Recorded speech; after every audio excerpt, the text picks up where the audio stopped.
আমরা পৌঁছে গেছি স্কাই ওয়াকে। ও এই ভয় লাগছে তো না, এই জায়গাটা সন্ধ্যার সময় রা বাংলার বিউটিটা জাস্ট এরম।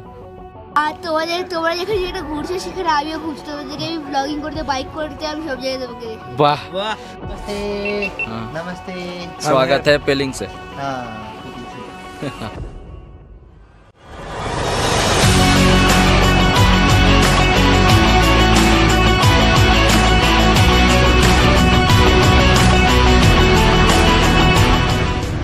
নামচি থেকে পেলিংয়ের রাস্তায় এটা হচ্ছে আমাদের ফার্স্ট টানেল পড়লো, যেটা টানেলটা অনেকটাই আছে, মোটামুটি 500 মিটারের মতো তো হবে।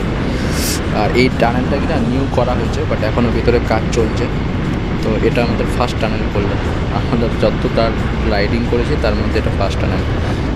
নামচিতে আমরা এতক্ষণ টাইম স্পেন্ড করে নিয়েছি কি না, তো বর্তমান ঘড়িতে বাজে অলরেডি 3:35। আমরা ভেবেছিলাম কিছু আর হলো কিছু। আমরা পেলিংয়ে ভাবলাম পেলিংটা ভিজিট করে আজকে রা বাংলাতে নাইট স্টে করবে, বাট আমাদের পেলিংয়ে নাইট স্টেটা করতে হবে। যাই হোক, দেখা যাক কী হয় বাকিটা। এবার এখনও 3:35 বেজে গেছে, এখনও আমাদেরকে যেতে হবে মোটামুটি 25 কিলোমিটার, মানে অনেকটাই রাস্তা বাকি। বাকি রোড কন্ডিশন তো ঠিকই আছে, টাইম সন্ধ্যার আগে আগে পৌঁছে যাবো, কিন্তু কতটা সন্ধ্যা হয়ে যাওয়ার পর কতটা ব্লগিং করতে পারবো, মোটো ব্লগিং করতে পারবো সেটা বলতে পারছি না, বা চেষ্টা করবো তোমাদের দেখানোর।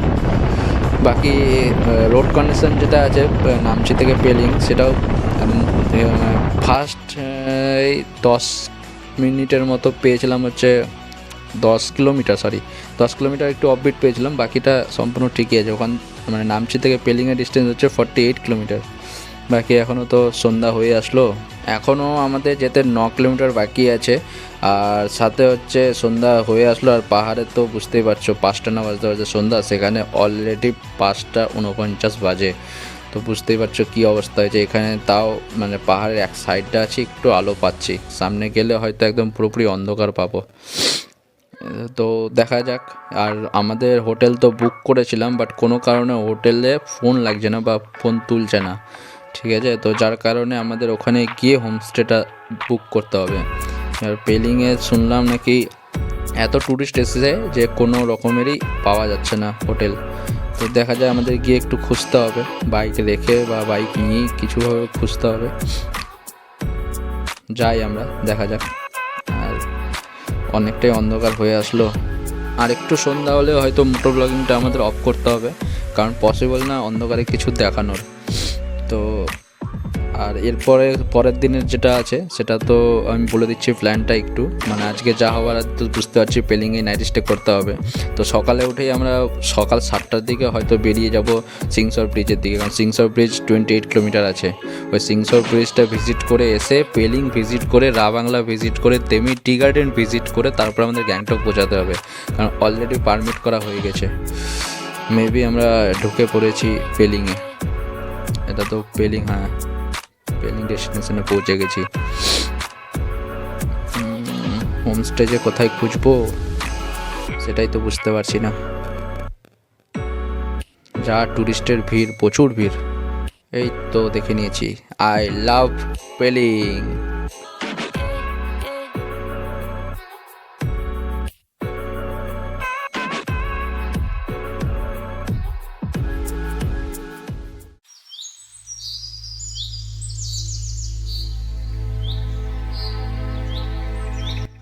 তো কালকে পেলিং থেকে আমরা রাত্রিবেলা 7টার দিকে এসে ঢুকে, তো যার কারণে ভিডিও বানাতে পারিনি, এত টায়ার্ড অবস্থা ছিল। তো আমরা এসে এই হোটেলটা নিয়েছিলাম, এই হোটেলটার নাম হচ্ছে কারুন হোমস্টে। আর এই হোমস্টেটা একটু তোমাদের দেখাই, ওয়েট।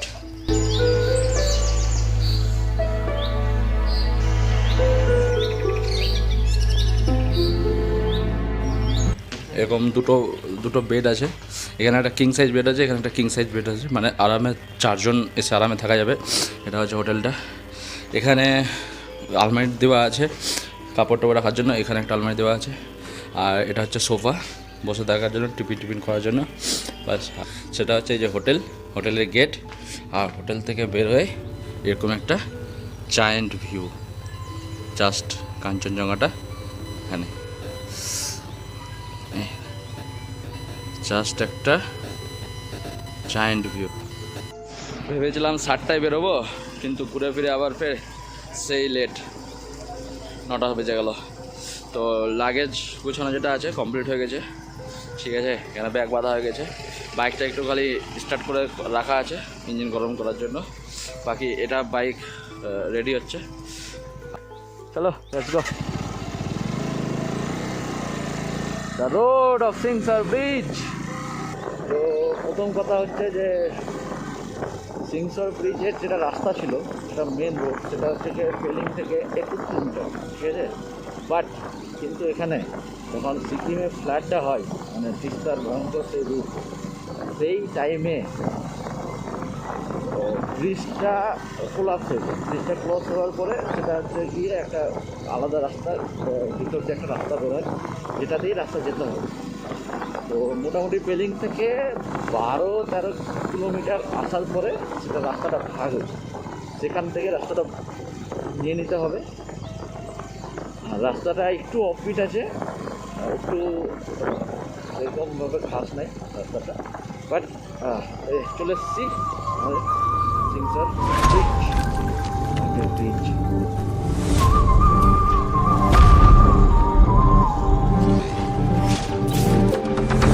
You ready?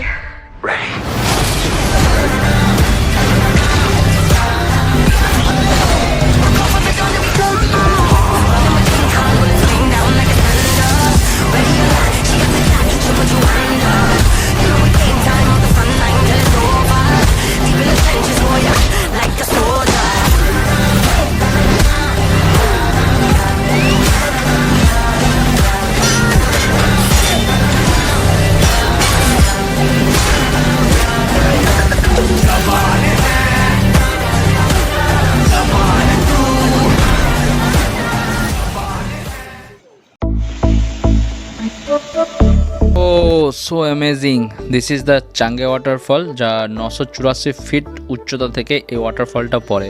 আর এটা সিংসর ব্রিজের রাস্তাতেই দেখতে পাবে। ব্রিজ থেকে চলে এসেছি এখন পেলিংয়ের স্কাই ওয়াক।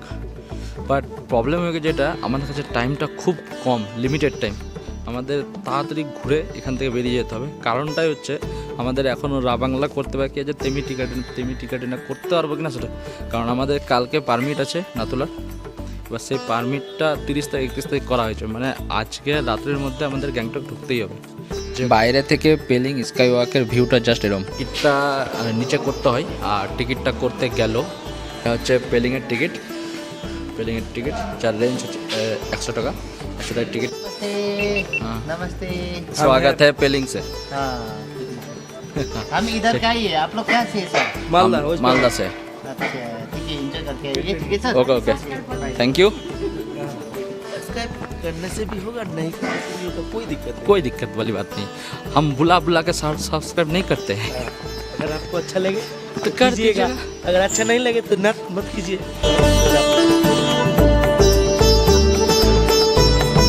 এইটুকু টাইমটার মধ্যে কতটা অ্যালটিটিউড গেইন করলাম তুমি জানো?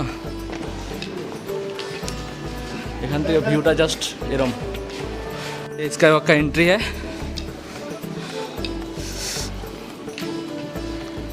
Be careful while taking selfie।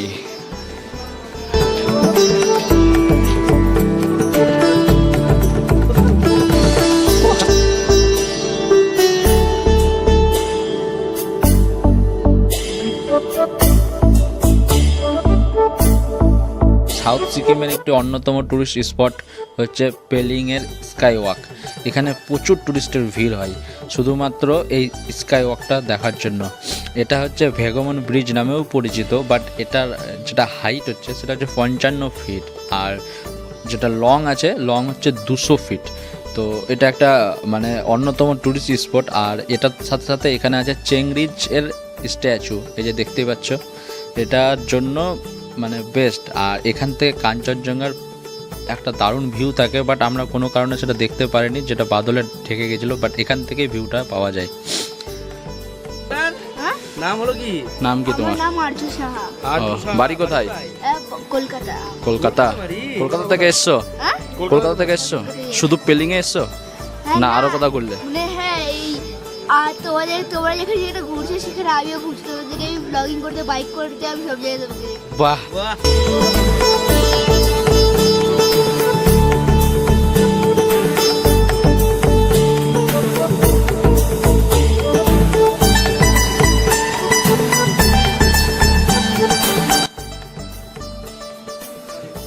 এখানে ফটোগ্রাফি অ্যালাউ নাই, যার কারণে তোমাদের ভিতরে দেখাতে পারলাম না ভিতরের যে, বাট মন্দিরটা যে আছে পুরো অসম আছে। আর প্লাস হচ্ছে একটা শান্তির প্রতীক বলে না, তো শান্তি জায়গা মনে হচ্ছে। তো আমি আফসোস যেটাই মন্দিরের ভিতরটা দেখাতে পারলাম না, যেহেতু ফটোগ্রাফি নট অ্যালাউড আছে। তো আমি নিজের চোখে দেখেছি, ভিতরটা সত্যি অসাধারণ।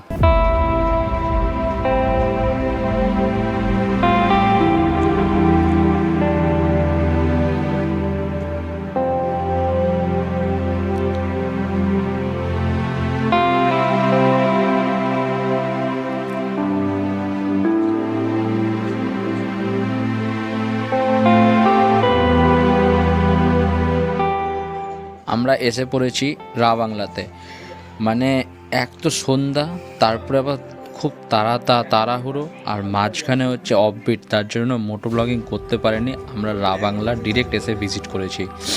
তারপরে আমাদের রাত হলো, আমাদের গ্যাংটক চেক করে হোক আজকে প্রবেশ করতেই হবে, কারণ আমাদের অলরেডি পারমিট কমপ্লিট করা আছে, আর সেটা কোনো কারণে মিস করা যাবে না। রা বাংলাতে এটা স্ট্যাচু, আমাদের ভাগ্য ভালো যে আমরা নাইট মানে হালকা সন্ধ্যাতে এসেছি, যার কারণে এরকম একটা ভিউ পেয়েছি।